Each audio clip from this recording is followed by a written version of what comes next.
In today's episode, Christopher asks, what are you doing to adjust your digital ad spend when so many people are working from home and or businesses are closed? So, really good question. I would imagine it's one that's on everyone's mind. It depends on your business. If you are classified, for example, as a non-essential business and you're closed, obviously immediately turn off all your ad spend. Preserve your budget. Right? Make sure that you log into all the ad platforms that you have, social, Google ads, YouTube ads, display ads, all that stuff. Preserve your budget. Just turn things off, right?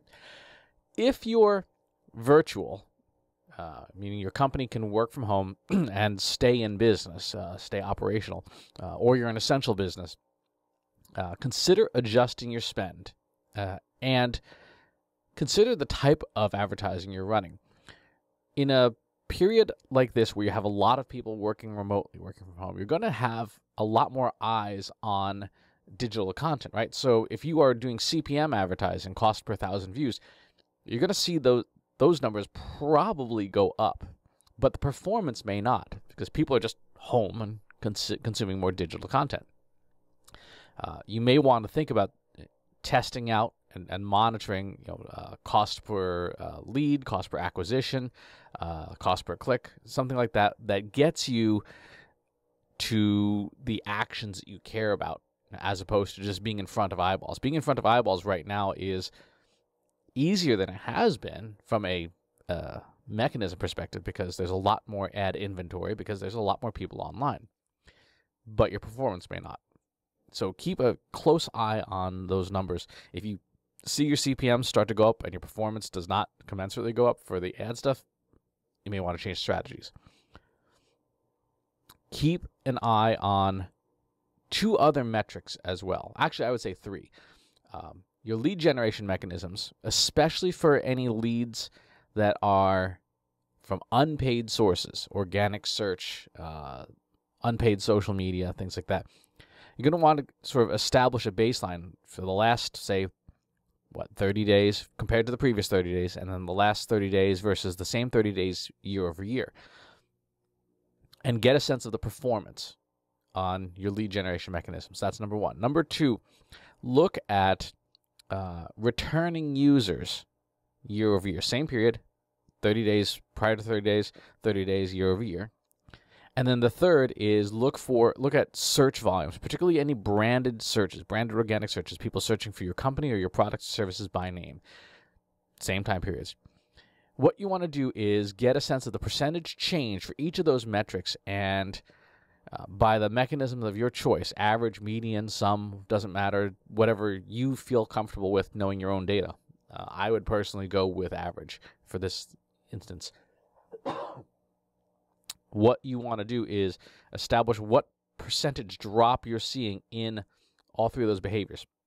And the reason for this is that we want to adjust our ad spend based on perceived demand in the marketplace. If no one's searching for us, if no one's coming back to our website, and if no one's filling out our forms from unpaid sources, then we know that demand for what we're doing is down, and we should consider throttling back our ad spend or changing our targeting or something to get to the demand that is there, but not wasting money if demand does not exist. Because there are a lot of people, understandably, who have absolutely no interest in our marketing right now. And that's more than fine. People need to get, as the expression goes, get used to the new normal. It's going to take a couple of months for that to happen. So consider those metrics. Now, why those three? Because we're trying to measure three different levels of interest in us, right? Branded search means we've got mind share and there's need for us. People are trying to find us. Returning users is important because, again, if we are in an environment where everyone is digital and everyone's spending a lot more time on digital devices, new users or just flat out users to our website, maybe the curious, maybe the bored even. I mean, you have to be really bored to browse some of our corporate websites, but it's still within the realm of possibility. But a returning user is somebody who comes back, right? It's somebody who didn't get bored with us and came back for some reason, for any reason whatsoever. And so we want to be able to track that. And then, of course, those leads generated from unpaid sources. And, of course, we want to exclude paid sources because that's not something that we're actually trying to figure out what to pay right now. So those three measures, I would say, average together, the percentage difference year over year and past 30 versus prior 30, averaged together will give us a sense of how far up or down is demand. And then you do your calculations. If demand is down 30%, you may want to ratchet your ad spend down that much as well. That way, you're staying in sync with the market. And this is an assessment that if you're spending a whole lot of money on ads, you may want to do, weekly, maybe even daily if you're spending a lot of money on ads. If you've got an ad campaign that's spending $10, $20, $30, $50,000 a day, it's probably worth your time to do that, especially once you get in the habit of it or you write yourself a routine for doing that, to be able to extract that data and look backwards at those times.